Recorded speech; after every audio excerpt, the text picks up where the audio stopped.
இயேசுவுக்கே புகழ், மரியே வாழ்க. இயேசுவில் அன்பிற்குரியவரை தவ காலத்தினுடைய முதல் வாரம் வியாழக்கிழமையில் நாம் இருக்கிறோம். ஒரு நபர் ஒருவர் சாலை ஓரமாக நடந்து வருகிறார்.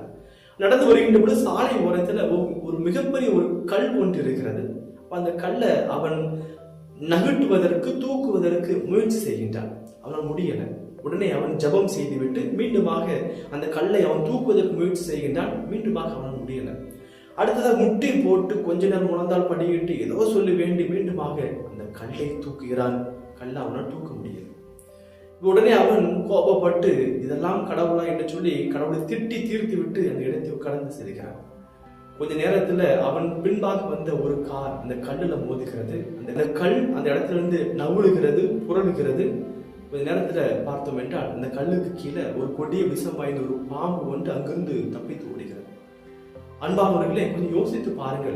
ஒருவேளை இந்த மனிதன் அந்த கல்லை தூக்கி இருந்தால், அந்த கல்லை நவிட்டு இருந்தால், கண்டிப்பாக இந்த பாம்பு அவனை கொத்தி இருக்கும், அவன் இறந்து போயிருப்பான். இன்னைக்கு இப்படிதான் நம்முடைய தேவைகளும் பல நேரத்துல இறைவனால் தட்டி கழிக்கப்படுகிறது.